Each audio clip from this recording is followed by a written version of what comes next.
Saviez-vous que 90% des matelas vendus sont composés de plastique? Découvrez tous les produits naturels de la gamme Kipli sur kipli.com. Eh bien, peut-être faut-il accepter de perdre un tout petit peu la liberté de ce confort, de façon à sauvegarder ce qui n'est quand même pas tout à fait un bétail, et qu'on appelle le monde. Séverine, bonjour, Werner, à l'appareil, j'espère que tu vas bien. Je te rappelais, parce que du coup, depuis notre dernier entretien, tu sais que j'avais envie un petit peu de faire des efforts, et par quoi je pourrais commencer dans mon quotidien pour devenir un peu plus consommateur, comme tu me l'as conseillé la dernière fois. Bonjour Werner, j'espère que ça va, je suis super contente de te retrouver aujourd'hui pour parler du plastique. Le plastique, c'est un problème phénoménal qui est pas fantastique, on le sait tous. Des solutions, on va les élaborer ensemble, je pense, en passant en revue toutes les problématiques du plastique. Il est là, tout le temps, partout. Mais cette relation vous pèse, vous ne savez pas comment renoncer au plastique, que vous souhaitez en finir avec cette relation toxique. Pas de souci, on vous donne tous les conseils pour réduire votre consommation dans cet épisode d'Un Bobo dans la ville. Je vais vous donner quelques chiffres un peu édifiants du plastique. Redonne-nous les chiffres, on en avait parlé dans l'épisode d'intro, mais du coup c'est vrai que je suis un peu tête en l'air. Je me souviens que tu nous avais parlé de tonnes de surconsommation de plastique. Qu'est-ce qu'il en est concrètement ? Alors concrètement, le plastique, il est partout et il se retrouve finalement dans les océans. Les études ont montré qu'il y avait environ 250 kilos de plastique qui se déversent dans les océans chaque seconde. Au moment où on se parle. Au moment où on se parle, dans les océans du monde entier. Et rien que dans notre petite mer Méditerranée, qu'on aime si fort, c'est 7 kilos de plastique qui sont déversés chaque seconde. Ça représente 600 000 tonnes par an. Ils ont de quoi manger, nos petits poissons. Joker. On retrouve essentiellement au fond des mers des papiers d'emballage, des protections hygiéniques, des masques et gants en latex.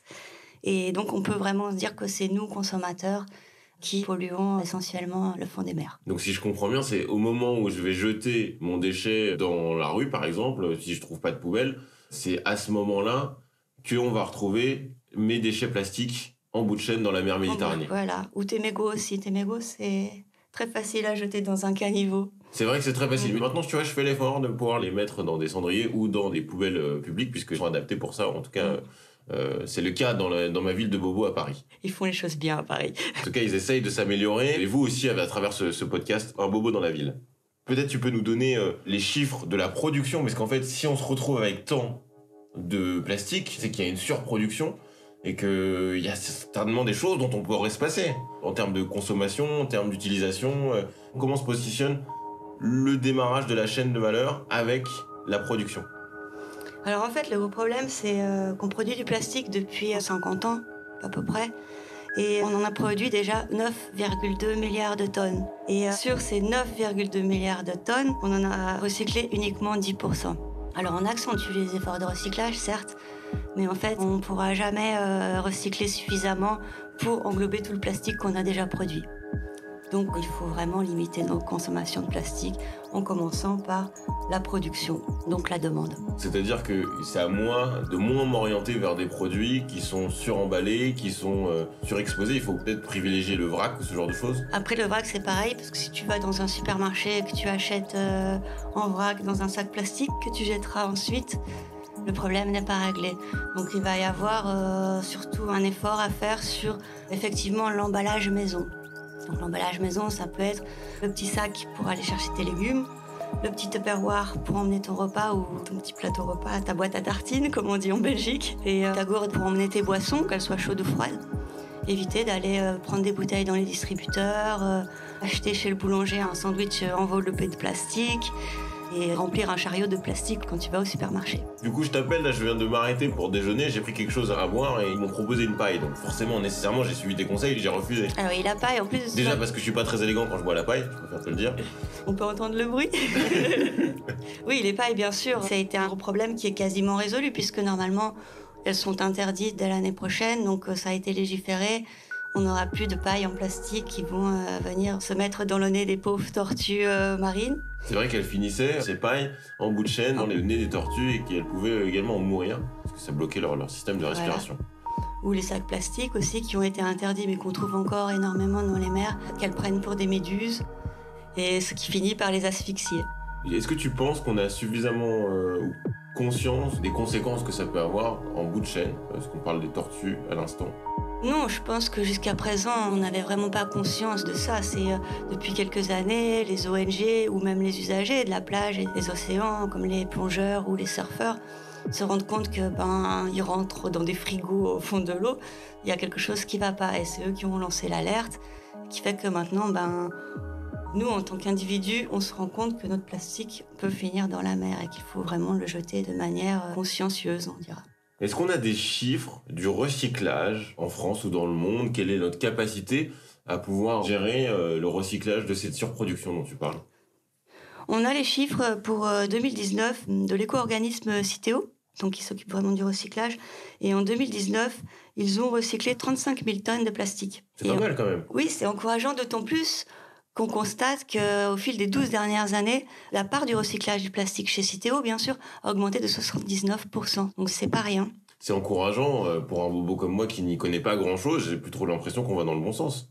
Oui, on va dans le bon sens. Mais il faut se rappeler que chaque Français consomme environ 15 kilos de déchets plastiques par an.